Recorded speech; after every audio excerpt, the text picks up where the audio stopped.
Everybody, welcome to the Fired Up with CJ show. We've been having a very wonderful conversation with Kim Stanwood Terranova, and we are talking about her book, The Technology of Intention, specifically about how we navigate the various emotional states that it seems many people are going through. So, we talked in the first segment just the general ideas, but we were talking about grief, anger, blame, grief, anger, blame, and judgment. And now we're talking about fear.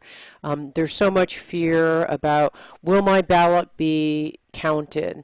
Will my ballot be lost? Will I get COVID? Should I attend that? Should I go to the restaurant with a mask or without a mask? Am I safe? There's just so many fears out there. When's the vaccine going to come out? All these fears. And so I was wondering if you could offer some advice on some practices or tools and how we would use the technology of intention. Absolutely. And there's a whole chapter in my book about the practice. I just need to say, I have this belief called, or I say to people, like, we practice our practice until our life becomes our practice. Beautiful.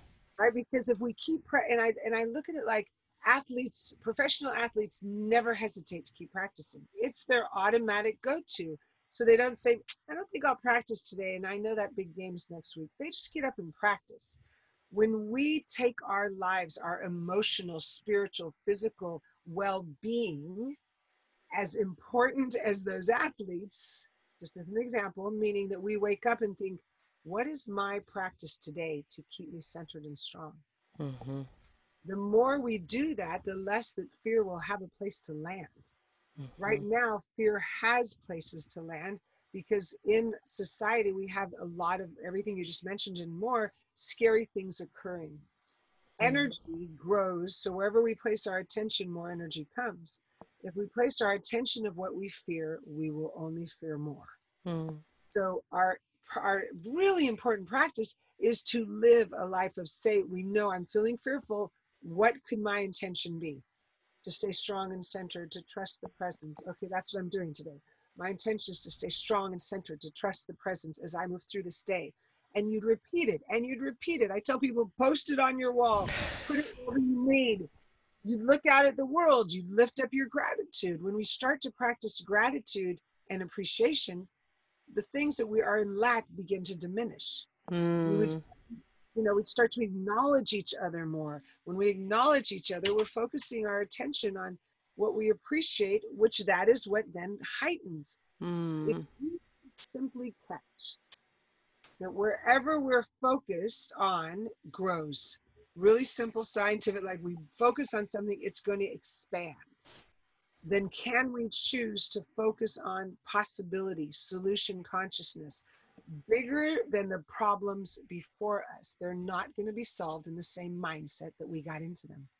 Okay, so let's actually take a couple of real things. Now, I have to go. My mom isn't doing well. I have to get on the plane to go visit her.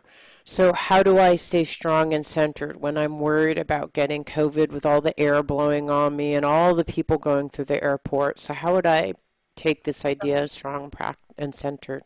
So if the intention is, and here's the beauty of intention, we set our intention. Present moments, always based in the positive and qualities. My intention is to enter into this travel time strong, centered, and safe.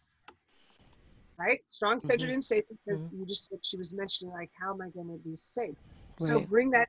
My intention is to stay strong, centered, and safe in my travel. Well, right then, you co-create, you told to the universe, assist me with this.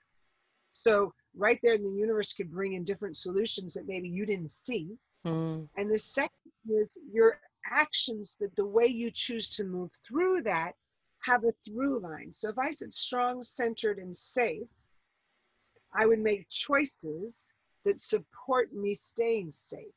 When I flew recently, I made sure I got a seat that I had to pay extra for it, but I made sure it wasn't in an area, well, I wanted to be safe for myself, so I didn't put it right next to someone else. Like, I made that choice fall in my intention. You know what I'm saying? I did extra precautionary methods to make sure my physical body was safe. Then I calmed my mental brain while sitting there and accepting I'm surrounded by safety. I know that there's safety all around me. I bless this. I know that I move through these individuals, blessing them, that I'm strong. So we get our mind to match our actions so that in alignment, our spirit is starting to resonate in the vibration of what we want, not what we don't want. And what does that look like? So I am hearing you're booking the reservation, strong safety, strong, centered, safe. And so you're like, okay, if I want to be, okay, I'm going to book this ticket. Okay, you're getting in the Uber, or whatever, to get, or taxi to get to the airport, and you're thinking, I'm going to be strong. So, like, how does this in So then, practice affect your actual so, travels? so, so everyone's going to be different, CJ. So if that certain person felt, oh, I don't want to come into contact with people, they'd be in an Uber that has the plastic in between the seats. Right. Right? They'd make choices. They'd make sure whatever precautionary methods for hand sanitizer, for their clothing, that they took whatever honored them. Another individual is not going to feel had the same fear. They may not take, so there's not a set, it goes this way. Right. Based on each of us, where do I sit in this situation? But if Right. you have the intention, that's the really important part. Your actions match it, because then you have a through line to go, if I take this step, is that in alignment with my intention? No, but I guess I'm curious. So if I'm getting in, so like this is a mindset. So is it something that you're repeating like a mantra? Is it something that you set for the day and assume that it's there and you're not going to have to keep on repeating it? How do you Depends what, live with this idea? depends what level you're at in staying centered or not centered. So if you're feeling shaky, yes, it'll be your mantra that day. If you feel strong and know, no, I'm feeling pretty good, but I'm just going to wrap myself in an intention before I travel today, then you see. So it really depends. Where am I at? Each of us are at different places. When fear is up, use your tools more. When you're feeling strong and centered, still use them. But there may not be, and there's a chapter that I speak about. There's a 5-week period in my life that there was seeming to be disaster after disaster. I was in the emergency room with my children, rushing, following ambulances Mm, like an insane amount of time. And did not mean I wasn't scared. Did not mean that I wasn't terrified at moments and crying through it. But I kept using, I would be driving and saying prayers, setting intentions, blessing that vehicle in front of me, mm, wrapping it with light, like I'm accepting right now that the perfect nurses, perfect doctors will be there for her to wrap her up and be able to, mm, in other words, that versus, oh no, my daughter's not going to make it. Oh no, da da da da da. It's all energy. Where are you putting it? Now, I'm not saying this is easy. I don't want that to be misinterpreted, but we have a choice. We have mm. a choice.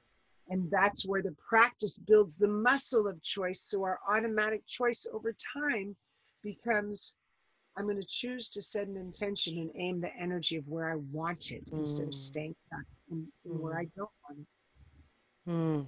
Love it. And any last words before we wrap up our it. final session? Um, I just inspire everyone to really consider all the practices in their lives that can keep them centered in a changing world, and to start activating them daily, and to get my book and read it and start practicing those as well. I love There's it. so many. Okay, and your website is kimstanwoodterranova.com. And I'll actually have it on you'll be able to see it on the video as well. Thank you so much for being here. It means so much to me that you're listening to the show. I would love your support in any way by giving me comments below, or to subscribe to the show, or share the show with friends. Thank you again for your support. Love and blessings.